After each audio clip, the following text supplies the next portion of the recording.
15 minutos para las 11 de la mañana, el libro de Alejandro Amaro, que yo te lo muestro así, pero déjame mostrártelo así.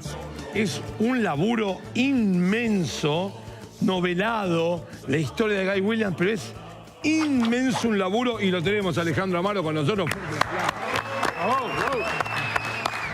Alejandro, es impresionante, o sea, es impresionante el peso del laburo tuyo, o sea, se siente tu laburo. ¿Te acordás las guías de teléfono de los... Sí, claro. Pero es un laburo, Sí, ya se nota que es inmenso. Sí, es grande. Es un laburo de muchos años. Fueron 10 años investigando, viajando, porque, claro, porque uno dice, bueno, ¿qué hizo este tipo acá? Vino por primera vez en el 73 y eso más o menos en la cobertura de la prensa está la cobertura de la prensa del año 78, que fue un año muy alto cuando vino a Argentina a trabajar, pero después, hasta que falleció en el 89, no se sabía nada.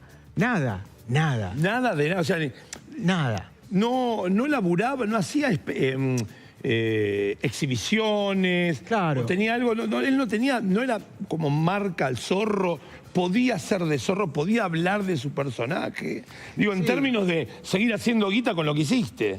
Sí, bueno, de hecho lo hacía, porque él el zorro se dejó de emitir a fines de los 50. Y él cae por primera vez en Argentina en el año 73 y trabajaba explotando, digamos, su personaje, el zorro, ¿no? Guy Williams, aparte estaba muy asociado, era un sinónimo. Sí, claro. Guy Williams, zorro. ¿Llegaste a averiguar por qué Disney le permitía que siga siendo el zorro? Si la marca, o no era de Disney todavía. No, desde hace muchos años, en realidad no es de Disney. Disney lo que hizo fue tomar los derechos de... En su momento fue Johnston McCulley el que creó el zorro, después pasó a la familia Hearst, el que compró primero los derechos, después falleció, pasó, heredó, bla. La cuestión es que él podía trabajar. Ojo, había una cuestión. Me estoy adelantando, pero en un momento Guy se empecinó en hacer una película. Entonces, esa película que se iba a hacer en Argentina no iba a tener a Monasterio, que eso sí es un invento de Disney, es un personaje creado por Disney. Y hay otros personajes que son de Disney, que son ajenos a la historia original, que Guy decía, no le voy a pagar a Walt o a la empresa Disney por estos personajes, le voy a poner otros nombres. Pero el personaje del zorro sí, obviamente lo llevaba a él y la historia era esa. Que era una historia que ya muy grande quería deshacerse, matar al personaje y que lo heredara otro que iba a ser Fernando Lupis. Un afano de lo que Banderas, porque de eso se habla, que toda la historia es muy parecida a la que años después hizo Banderas con Anthony Hopkins. Sí, para darle vida, claro, pues se te moría el zorro viejo, que haya siempre un zorro nuevo. Exactamente. De hecho, ¿sabes que hay una versión francesa muy divertida? Muy divertida. ¿La nueva? El zorro, sí. No la vi. Es muy divertida. Pero no importa, estamos hablando de Guy Williams. Guy Williams se afinca en Buenos Aires, se afinca en Argentina, vivió en Córdoba. No. Bueno, hay un montón de mitos, ¿viste? Con respecto a lo que es su vida. No vivió en Córdoba. En Córdoba pasó unas vacaciones de 15 días, después estuvo trabajando. Por ejemplo, en el 75 hizo una mini gira por Córdoba. Y después medio como los estafaron, bueno, después en el 78 volvió a Córdoba, trabajó en Córdoba y pasó unas vacaciones ya retirado en los 80 con una de sus parejas, Patricia Gottlieb, pero se habla mucho de que vivió ahí. Mira, yo me encontré con gente, atendía un kiosco de revistas acá en Panamericana, fue ahijado de un primo mío que tenía, no sé, una carnicería. De esas historias hay miles. No sé por qué se crearon tantos mitos con respecto a Guy. Pero no vivía en Córdoba. ¿Y qué más me preguntaste? Sí, ¿dónde se había afincado? O sea, bueno. Cuando me voy a vivir a Argentina. Bueno, él en el 73, claro, lo traen porque la serie era un éxito. Entonces lo encuentran, lo salen a buscar. Perdón, era un éxito, pero se había dejado de hacer en el 50. Allá sí, acá en el 68 se emite por primera vez. Mira, Siempre le fue bien y en el 73 ya marcaba un pico máximo de televisión. Entonces dice, che, Quique García Fuertes le dice a Montero, que eran la gente de Canal 13, le dice, che, se nos acaba el zorro y estamos arriba en el rating, ¿qué hacemos? Ponelo de nuevo. ¿Viste? En esa época no era muy común eso. Entonces dice, ¿estás loco? ¿Cómo lo vamos a poner? Ponelo de nuevo y de paso, mientras tanto, vamos a salir a buscar a este hombre a ver quién es. ¿Quién es Guy Williams? ¿Quién es el actor? Entonces lo van a buscar y lo encuentran, muy simplemente en la guía de teléfono. Entonces le dicen, mire, su serie es un éxito acá en Argentina, ¿quiere venir? Lo único que le pedimos es que se deje el bigote y viene, y se pasa unos días, le pagamos pasaje, hotel, todo, le pagaron una suma linda. Y el tipo vino, pero sin mucha expectativa, a conocer un país remoto. A la rural, yo fui. Sí, antes de la rural, del evento de la rural. Y todavía tenía unos bigotitos más o menos no tan crecidos y claro, era un Beatle. Claro. No podía creer el tipo todo lo que fue. No podía creerlo nadie. 20 años después. Sí, claro, casi 20 años después. No lo podía creer ni la gente de Canal 13, como diciendo, esto se nos fue de las manos. Entonces, 2 meses después lo vuelven a traer. Que viene con el actor que hizo de Sargento García. Otra vez revolucionó toda la televisión, todo el mundo hablaba de este hombre. Y vuelve después en el 75, ahí donde lo viste vos en la rural. Y ahí es donde se empieza a dar forma a una probable película, ya que era tanto éxito, claro. Hagamos una peli acá. El hijo iba a ser Fernando Lupis, que ya trabajaba con él desde la primera venida, porque era un esgrimista... Claro, esgrimista panamericano, no sé si no es panamericano o olímpico, no sé si llegó a los Juegos olímpico, panamericano, participó en varios mundiales, un excelente esgrimista. Espadachín, claro. Que obviamente es esgrima deportiva, estamos hablando de esgrima escénica, no tienen casi nada que ver, pero era alguien que sabía manejar es un arma, pues. Claro. Y bueno, y en el 75 él ya empieza a notar que este país era demasiado lindo. Y dice, esto es Nueva York con italianos. Okay. Buenos Aires, ¿no? Y bueno, lo que era Nueva York con italiano, claro, a principios de este, claro. Cuando él nació, porque él es neoyorquino. Entonces empezó a sentir una atracción muy grande y por la pasión que tenemos nosotros, a él le fascinaba, a otras cosas no le gustaba ni medio, pero digamos que se encontraba con un lugar donde volvía a ser alguien, pese a que no tenía la necesidad de ser actor. Okay. Él tenía un muy buen pasar económico. Mirá. Se había dedicado al cine o a la televisión porque era la mejor manera de hacer plata fácil.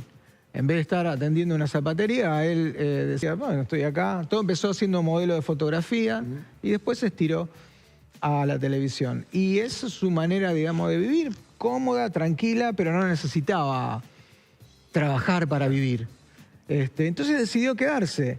Y después iba y venía, hasta que retorna una vez más en el 77 para firmar un contrato que lo iba a tener 3 meses trabajando en el 78 y ahí se explotó la zorromanía, digamos, éxito de espectadores aún hoy en Mar del Plata, el récord quiero decir. Claro. Y bueno, y se quedó acá, consiguió novia. Y dijo, buenas noches, muchas gracias. Claro. Alejandro, sí. ¿A qué atribuís vos por ahí este éxito transversal del Zorro, de la serie, que no es muy común? O sea, son pocos los casos donde durante tantos años aún se sigue emitiendo y con éxito. Hoy, decís vos, hoy. ¿A qué atribuís? ¿Estás analizando, viendo la serie? ¿Qué fenómeno, qué fórmula tiene que se ha trasladado en tantos años, tantas décadas con tanto éxito y las generaciones se renuevan y seguimos viendo aquel Zorro? Bueno, primero en su momento fue una serie donde cada capítulo estaba tratado como si fuera un largometraje en cuanto a la producción. O sea, hay detalles que ya son hasta casi para el fan, digamos, pero que son esas cosas que uno no se da cuenta y las incorpora, y es una serie que está muy bien hecha. Mi teoría es que estamos transitando momentos donde todo está tan raro, tan feo, tan mal, todo termina mal, hasta lo bueno termina mal, que creo que en la televisión una de las pocas cosas que terminan bien son el Zorro. Donde se hace justicia, donde viene un tipo y te resuelve el problema. Honestamente. Bueno, sí, yo ficción. Bueno, sí, claro. Bueno, que tal cual. El tipo se pone el antifaz, nadie lo reconoce. Nadie lo reconoce. Bueno, pero peor estaba súper. Este es un salame. Así que yo creo que en parte es eso. Y después, bueno, no sé, lo adopta. Los argentinos, no sé dentro de 20 años cuando ya nosotros, no sé, vamos a seguir estando, pero digamos que todavía no lo tenemos tan agarrado. No sé lo que va a pasar dentro de 20 años, pero bueno, en el 68, cuando se empezó el primer capítulo, nadie iba a imaginar que en el 2025 lo sacaban, lo ponen porque rinde más que otro. Lo sacan, no, vuelvan al Zorro porque es mejor. Así que tal vez en el 2070 tengamos al Zorro en la TV. Alejandro, la versión de que Guy Williams se inscribió como voluntario para la Guerra de Malvinas, ¿es cierta o es parte de un mito? Es parte de un mito. Él estaba en ese momento reponiéndose en su país porque había ido a visitar a sus hijos y ya se había separado de su mujer, de Janice Cooper, otra modelo que conoció él justamente haciendo sesión de fotografía. Había ido a Estados Unidos a visitar a su familia y allá le agarra un aneurisma. Entonces queda en muy mal estado de salud, se recupera en un 99,9%, pero la guerra de las Malvinas lo agarra en ese periodo de recuperación allá. Lógicamente, él tenía contacto con quien era su novia acá, Araceli Lizaz, una periodista, después fue periodista, y comentaba lo mismo que a Fernando Lupis. Él estaba, claro, se sentía tan argentino que en Estados Unidos, de lo único que se hablaba en ese momento era de la guerra, de Inglaterra y de Argentina. Él decía, es lo más nombrado en la televisión de Estados Unidos es Argentina e Inglaterra. Y él, como sentía un cariño muy grande por nosotros, obviamente quería que todo se resuelva a favor nuestro. Claro. Llegó a esbozar, pero así en forma casera, amistosa. Yo si fuera joven y argentino estaría ahí haciendo algo. Pero solo eso.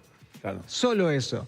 Después, lamentablemente, con los años se fue utilizando este rumor que después se transformó en mito. Incluso a mí no me gusta ver cuando hay fotos en alguna plaza, Guy Williams en homenaje a los héroes. Eso no me gusta porque me parece que es un tema muy sensible y que escaló de una forma que no es real. Claro. Alejandro, ¿y termina siendo una celebridad él de sus últimos años de vida en la Argentina o era alguien, un vecino más? No, él era un vecino más. De hecho, por ejemplo, cuando él termina de trabajar con pues se presentaba con Fernando Lupis en circos y en toda esa cosa, cuando el circo era algo de un espectáculo de nivel en Argentina. En el 79, 80, ahí ya acaba con su personaje. Él ya tenía una autocrítica, decía, yo ya no puedo ser el Zorro, estoy grande. Entonces decía que para él los bigotes eran trabajo y vestirse de negro era trabajo. Entonces jamás lo ibas a ver vestido de negro y si no estaba trabajando lo primero que hacía era afeitarse el bigote. Y ese era su ropa de civil. Claro, viste que el Zorro se pone el antifaz. Bueno, él como Guy se sacaba el bigote. Entonces así un poquito confundía a los que lo cruzaban. Tal vez. No, claro, lo reconocía, 1,90, viste, un tipo. Pero esa era su manera, digamos, de pasar desapercibido. Y se transformó en un porteño más que vivía en Recoleta, hacía las compras en los supermercados del barrio. Y tenía una vida muy reservada, austera. Y no O sea, que en el supermercado sabía que era Guy Williams o no sabía que era Guy Williams. Yo creo que en un gran porcentaje la gente no lo sabía. Mira. Acá fueron unos años, los 80, donde él, sacando el último periodo, que ahora voy a contar algo interesante, e incluso engordó un poquito, pero un poquito nomás. Entonces, en Argentina el Zorro es una marca. Vos decís Zorro y te viene la cabeza de Guy, te viene el sombrero, bigotito, no sé qué. Entonces, si vos le sacás los bigotitos y lo vestís de marrón clarito, ¿quién es? Se puede correr. Claro. Se puede correr. Y encima no hablaba bien, pero con un tono extranjero. Ah, eso es lo que te iba a preguntar. ¿Llegaste a conocerlo? No conocerlo, sí tuve varios encuentros con él, porque en Mar del Plata, cuando yo era más joven, muchísimo, lo fui a ver varias veces al circo, y aparte de Mar del Plata, como era una ciudad más chica, por ahí mi papá me decía, mira, está comiendo, lo vi al Zorro comiendo en un restaurante acá a 10 cuadras. Me iba, y iba ahí, le habría pedido 73 autógrafos en toda la temporada, lo volví loco. Pero obviamente eso no es conocerlo. No, obvio. Quiero decir si tal vez, bueno, cruzar, más allá cómo haces esto, no importa. No, esas cosas no. No sabes cuál es su color favorito, por ejemplo, pero... Sí, lo sé porque estuve 10 años estudiando, no estudiando, ¿cómo se dice? Reporteando a la gente, a sus amigos, a su círculo íntimo, a sus compañeros de trabajo, a sus vecinos, a todo el mundo, que afortunadamente no era infinito, digamos que pasó toda su vida con él acá.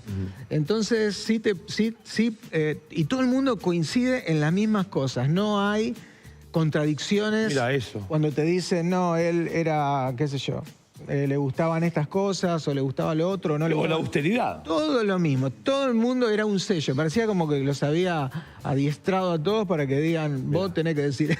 Porque todo el mundo opinaba lo mismo. Entonces era fácil poder sacarle esa foto o poder conocer aún no de su propia palabra. Lo que quiero, perdóname, no, Nacho, perdóname. Él tuvo un problemita con unos representantes que en aquella época, hoy es común, tiraron la falsa noticia que él había embarazado a una modelo. Entonces, como él preservaba mucho su imagen, decía, no, encima vio la publicidad en la revista, en la tanda publicitaria del programa del Zorro. Mal. Entonces decía, no, mi imagen se va al subsuelo. Entonces... le hizo juicio a la editorial y obviamente, como todo juicio, tenía que exagerar un poquito la cosa. Decía que él había perdido muchos trabajos por esto, por estas calumnias, esta cuestión. Entonces se volvió a dejar el bigote en esos últimos años, como para decir, yo soy el Zorro, al Zorro no le pueden hacer esto. Mirá. Entonces, en el último año y medio... Al fondo voy, era una fake news, nunca había tenido relaciones... Nunca se tomó un café con esa chica. No, ni un café. Habían organizado un encuentro en un café en Recoleta con una modelo, una ex modelo rosarina, que fue a la reunión, no le llegaron a sacar una foto. Él ve que hay algo raro porque le sientan a una super mujer al lado. Una despampanada. Claro. Entonces, dice esto me parece que no viene por el lado de un contrato laboral, se levantó y se fue. Tipo era hábil. Ah, o sea, organizan una reunión para sacar un par de fotos, viste, cerquita y hablando. Entonces, esas fotos nunca existieron. La rosarina después se arrepiente de esto, diciendo, no, yo me parece que me voy a meter en un lío. Y buscan otra modelo que sí se acopla a toda esta patraña, pero nunca llegó a encontrarse con él. Así todo salió en las revistas. Fulana de tal, que había trabajado en algunos programas de Moria Kazan y todo eso, dice que está embarazada del Zorro. Y eso lo enloqueció. Lo enloqueció. Y pero imagino que también romances inventados habrá tenido... No tuvo acá. No, él sabiendo, porque el dato, cuando el tipo se afinca... Sí. Fue así medio sotoboche. La gente, Guy Williams viene a vivir en Argentina. No, porque él estaba acá, pero cuando dejó de trabajar, se afeitó los bigotes y toda esa cuestión, empezó a pasar desapercibido. Ah, ok, o sea, fue como subterráneo. Exacto. Vivía 6 meses acá, 6 meses allá, él no tenía nada, él siempre alquilaba amoblado. Entonces, vivía 6 meses siempre por la zona. En un departamento, después otro en otro, se iba a Estados Unidos, estaba 3, 4 meses en Estados Unidos, volvía, se iba a vivir a otro departamento en otro lugar, a los 7 u 8 meses por ahí se iba otro mes a Estados Unidos y volvía. A ver, ¿eso era por un cuidado personal de su imagen? ¿Era porque daba, no sé? Él tenía mucho cuidado, él sabía que el zorro seguía siendo fuerte y que era un personaje de los niños. Y que él tenía que cuidar eso. Él tenía que cuidar su imagen. Y es más, cuando saltó el romance con Araceli, que fue la primera pareja acá, salta en una revista de editorial de Julio Korn y él estaba enloquecido tratando de saber quién es el que había vendido la noticia. Porque él era muy cuidadoso con eso y se volvió loco, pero se enloqueció. Esas cosas para él eran tremendas.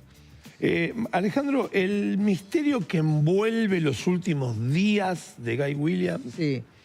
Mira, hay muchas cosas que son misteriosas y que de eso no se habla, y sí se habla de que se murió solo en su departamento en Recoleta. Hay que recordar que él vivía solo. Claro, claro. Épocas donde solo teléfonos de línea. Claro. La pareja de ese entonces, de esos últimos días, tenía el teléfono roto. Araceli, su otra persona llegada y también pareja, estaban los toldos. Fernando estaba compitiendo en Rosario. Entonces no existía esa cuestión de estar todos los días conectados, y si al segundo día no me atendés, ¿qué es lo que pasa? Claro. Eran otras épocas. Entonces, él fallece un 1 de mayo y el país era un escándalo. Había feriado bancario, claro. Al poco tiempo las elecciones se anticipaban, creo que a la otra semana había presidente nuevo. O sea, estábamos como ahora, estábamos todos con la cabeza. Bueno, estaba convulsionado, año 89, inflación era... Entonces, 6 años de democracia, era... Bueno, él estaba muy contento porque vivía por primera vez la sucesión de un gobierno democrático a otro. Y él se sentía que estaba viviendo parte de una historia. Mirá qué lindo. Estaba contento, porque eso sentía muy argentino. Y bueno, él fallece en circunstancias aún no resueltas. Ok. Y claro, al vivir solo, tuvo la desgracia de que se le cortara la cortina de enrollar la noche previa. Entonces, como él había estado averiguando cómo podía hacer para sacar una licencia de conducir, al portero le había preguntado. Entonces empezaron a atar cabos, dijeron, se debe haber sacado la licencia de conducir, bajó las persianas porque se fue, andá a saber a dónde. Claro. Y se fue. Se fue, claro. Claro, se había ido a otro plano. Claro. Porque estaba ahí.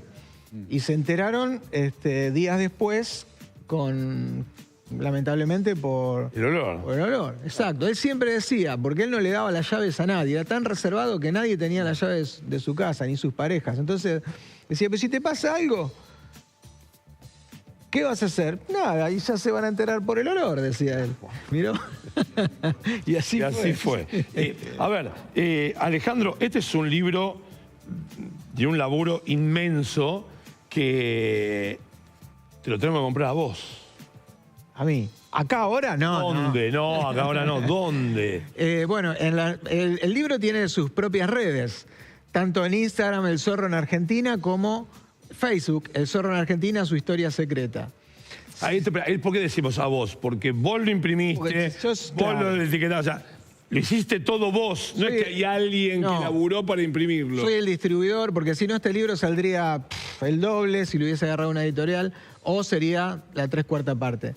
Y ya te digo, tiene su Instagram propio, El Zorro en Argentina, su Facebook propio, El Zorro en Argentina, Historia Secreta. Mi Facebook o mi Instagram, arte.amaro. Y después, no quiero chiviar de más, pero soy músico también. Ok. Entonces Macadam, que es la banda de rock que andamos tocando por todo el interior, ahora nos vamos a Córdoba, Entre Ríos, todo eso, el libro viaja conmigo y toda la gente de las diversas ciudades de las provincias puede comprarlo también. Pero esperá, si te vas con 30 libros de estos, pagás exceso de equipaje en todas las aerolíneas. No, pues tenemos nuestra propia camioneta. Bueno, ustedes son todos los lujos, viejo. Escuchame, camioneta propia. Alejandro, mil gracias. Un laburo... Es novelado el libro, Es novelado. Es novelado. Así que todavía la historia es más apasionante aún. Perdóname, hay gente que me dice, lo estoy leyendo por segunda vez. Mirá. Sí, y hay gente que, te digo en serio, no son fans, porque es un libro, no te tiene que gustar el zorro, Es la historia de un hombre que vivía en Nueva York y se vino a vivir a Buenos Aires. Es una novela de una persona famosa, pero que nos amó y que nos eligió, con vaivenes de todo tipo. Y hay mucha gente, te lo puedo garantizar y te lo juro por lo que quieras que no te miento, que me dice, no sabés las veces que lloré. Mirá. Bueno, Alejandro Amaro, El zorro en Argentina, su historia secreta, ya escucharon las redes sociales y a comprarlo porque no hay muchos. Ojo que no hay muchos. Coleccionistas del mundo desesperados por este libro. Desesperados por este libro. Alejandro, mil gracias. Vamos a un corte y enseguida volvemos con lo que nos queda de la pinta en lo de menos.